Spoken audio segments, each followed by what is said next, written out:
तत्सवितुर्वरेण्यं भर्गो देवस्य धीमहि धियो यो नः प्रचोदयात्।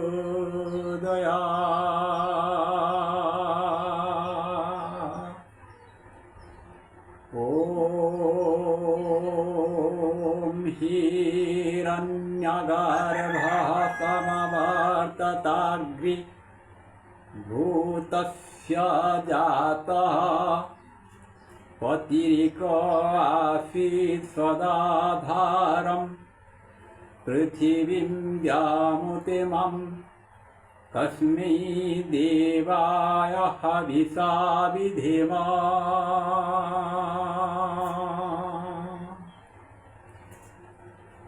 अजन्म अक्षय नादिशायिकाय अनादि अरूपानन्दा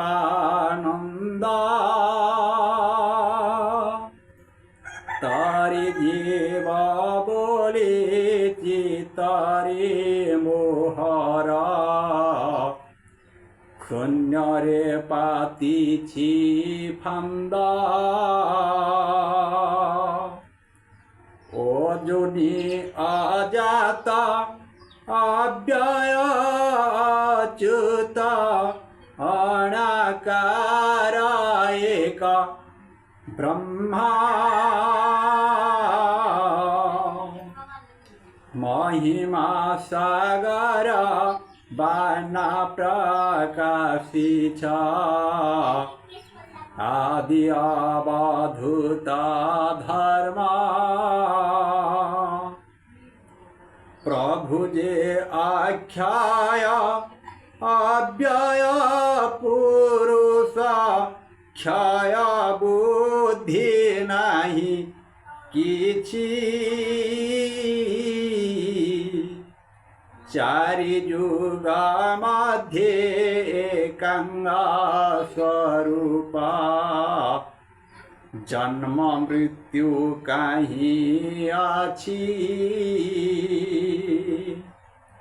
आरूपा ब्रह्मा से रूप न दिशाई नहीं तार हाई छाए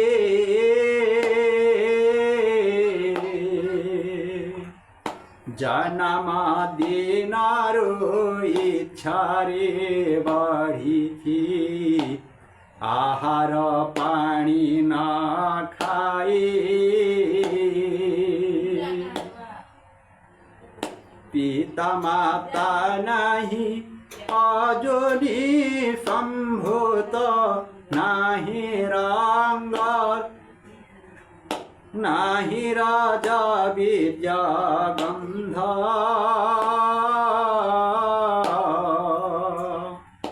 ये गढ़ी नाही आपे गढ़ी हई थी अरूप अनादि कंदा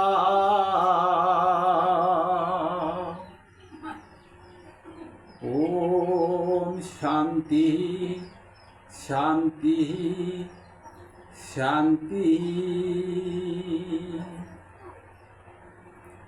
जो प्रभु को आम ब्रह्म बोली मन करुचु बा ब्रह्म बोली भावुछु ब्रह्म बोली जानिछु ब्रह्म बोली वर्णना करा जायछि सेही प्रभु को केही गढ़ी नाही अरूप ब्रह्म से रूप न दिशय नाही तार हाई छाई जन्म दिनरु इच्छारे बढ़ी जहार आहार पानी न खाई पिता माता नाही अजनी संभूत नाही रज बीर्य गंध केही गढ़ी नाही आपे गढ़ी होई अरूप अनादि गंध। तो सही ब्रह्म को सही परम पिता परमेश्वर को सही चिन्मय शक्ति परम पिता परमेश्वर को आमे बा मोर भक्ति श्रद्धा सहित नमन अर्पण कर आज ब्रह्म को देखी हुए नहीं यही विचार तृतीय भाग को आज विचार उपस्थापन करवा तेणु विचार उपस्थापन करने पूर्व समस्त को नमन वंदन और अभिनंदन समस्त शत्रुवर्ग को नमस्ते जनाई आज विचार उपस्थापन करवा। तो अनादि ब्रह्म से नाद बिंदु नाही रज बीर्यरु बाहर जल पवन रे न मिशय तांकु ये सूत्र रे भक्ति कर अरूप पुरुष बोली जना नाही स्वरूप को भजु अच्छी अचेता प्राणी केमंते जानिबे फिटाओ संशय भीति। तो सन्त कवि भीम भोई लिखिले तेणु से ही परम पिता परमेश्वर को जहाँ को ब्रह्म बोले आम भावुछु तो लोके कहती ताहाकु शब्द ब्रह्म तो रूप ब्रह्म अनेक प्रकार आमर विचार बा भावना अच्छी तेणु सठिक प्रमाण आसी केन उपनिषदरी ऋषि कहिछन्ति ज सूत्रणं न शृणोति जेनं सूत्रमिदं सूत्रं तदेव ब्रह्मा त्वविद्धि नेदं यदेदमुपासते।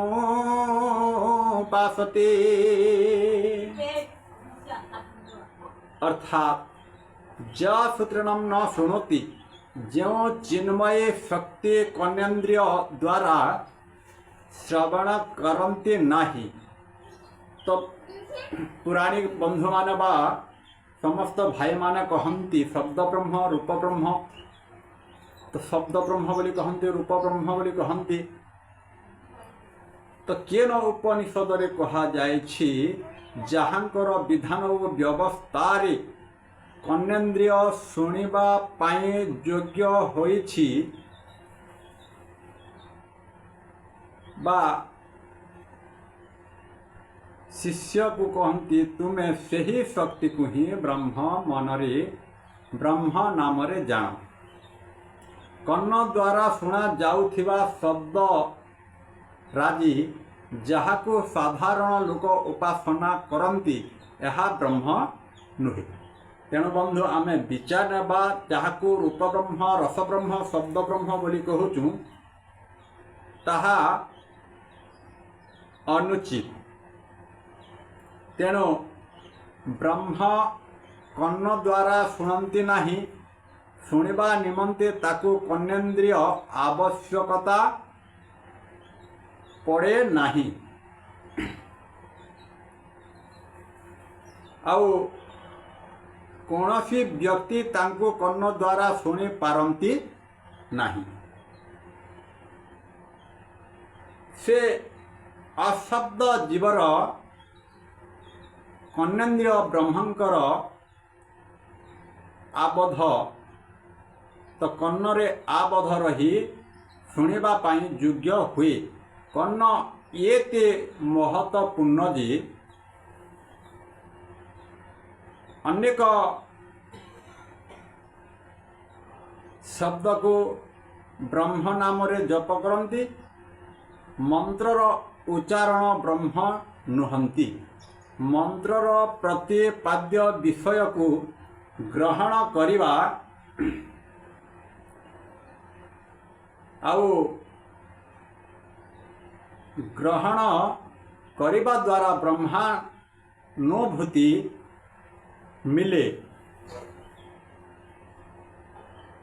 शब्द बा बाणी ब्रह्म नुहे। तेणु शब्दादि विषय को ब्रह्म विचारी ताहार उपासना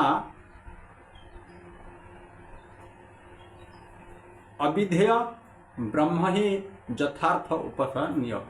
तो जदि आमे ब्रह्म को छाड़ी अन्य को जदि उपासना करबा यह सब व्यर्थ अटे।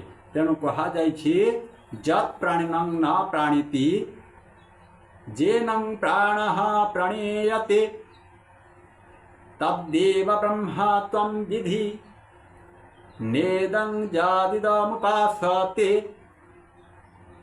तो अर्थात जत् प्राणिनं न प्राणीति ज्यों चिन्मय शक्ति श्वास क्रिया द्वारा जीवित नुहंती अथवा जहाँ को कही घ्राणेन्द्रिय द्वारा आघ्राण करे नाही, जहाँ को द्वारा आघ्राणेन्द्रिय निज विषय रे प्रेरित हुए तुम्हें ताहां को ही ब्रह्म जान। और ज्यों प्राण वायु को केही केही ब्रह्म नाम रे उपासना करंती यह ब्रह्म नुहे। तो आमे रूप ब्रह्म, रस ब्रह्म, प्राण बा शब्द ब्रह्म, स्पर्श ब्रह्म यह सब ब्रह्म मन करुथुबारु यह सब अनुचित।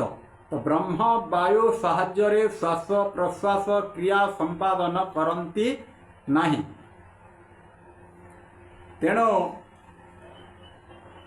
से तद्वारा चलायमान जीवित रहती नहीं।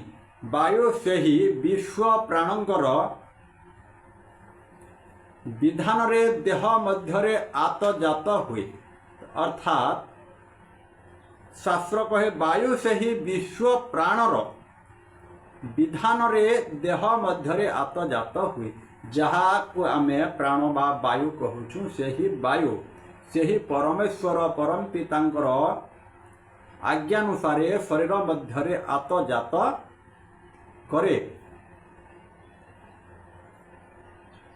आउ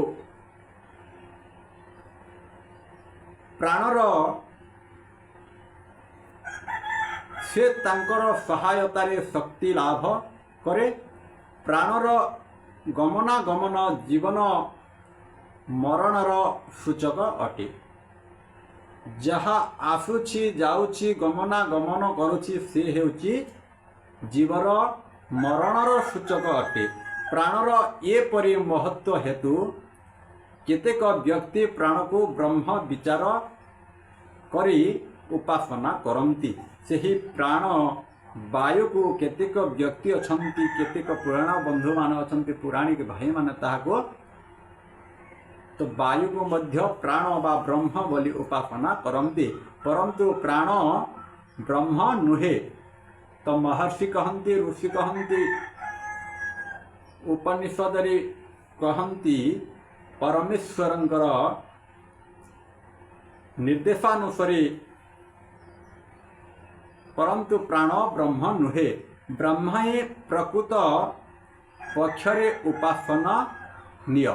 ब्रह्म बदले रे प्राणर उपासना करिबा अनुचित। आमे ब्रह्म बदल रे प्राण को, रूप को, रस को, गंध को बा शब्द को उपासना जहाँ करुचु ये सब व्यर्थ अटे। ऋषि केर उपनिषदर प्रथम खंडरे बारंबार उपदेश दियंती, हे शिष्य तुम्हें संसार को उपभोग करने समय रे ताकू सर्वस्व मने करुअछ। संसारर शब्द स्पर्श रूप रस गंध ताहा विकारग्रस्त परिवर्जनीय। तेणु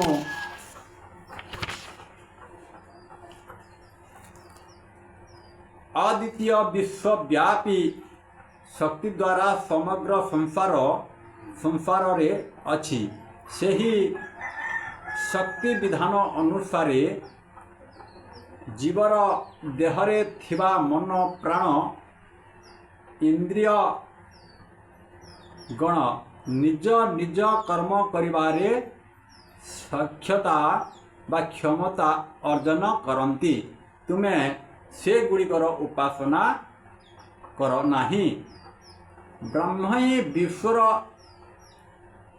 आधारभूत संचालक शक्ति से ही उपासनार योग्य अटंती।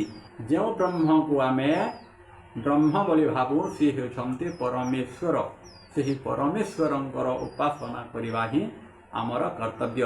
तुम्हें से ही उपासना कर तो से ही उपासना योग्य। तुम्हें जड़ पदार्थर पूजा करी स्वयं जड़ पालटी जीव।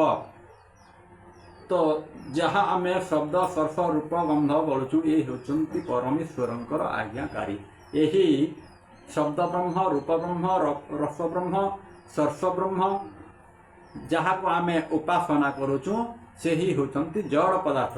से ही जड़ पदार्थर उपासना करी निजे भी मध्य जड़ पालटी जाइछु। जड़र नियंता सर्वचेतनमय ब्रह्मंगर ध्यान पूर्वक आत्मिक बल लाभ कर। तेणु बंधु आमे ब्रह्म बा भ्रांतरे न पड़ी रूप रस गंध शब्द स्पर्श यही पंच ब्रह्म बोली जहाँ को कहूँ से ही ब्रह्म नुहंती रूप ब्रह्म नुहंती शब्द ब्रह्म नुहंती रस ब्रह्म नुहंती से ही होती जड़। तो से ही जड़र बा मूर्ति पाषाण इत्यादि पूजा करी आम समस्त जड़ पालटी जाइछुं। तेणु आज आम जदि उचित अनुचित विचार करवा बुझी विचारी कार्य कले प्रमाद न पड़े भली तो भागवत उत्तम लेखा अच्छी। तेणु वेद उपनिषद दर्शन शास्त्र स्वाध्याय करने द्वारा बुद्धि विद्या प्रकट हुए। तेणु आसतु बंधु आम से ही वेद उपनिषद ईश्वरीय वाणी को जदि अध्ययन अध्यापन करवा निश्चित रूपे भ्रांतरु दूरीभूत होगा दूरे रहिबा। तेणु आज एतिकी कहिकरी वाणी को विराम देवा। समस्ते स्टूडियो उपस्थित थिबार समस्त को बा ओम तत्सत चैनल के देखुथिबार समस्त को अशेष कोटि दंडवत। तेणु आज एतिकी कहिकरी वाणी को विराम देवा। ओम सर्वे भवन्तु सुखिनः सर्वे सन्तु निरामया सर्वे भद्राणि पश्यन्तु मा कश्चित् दुःखभाग् भवेत्।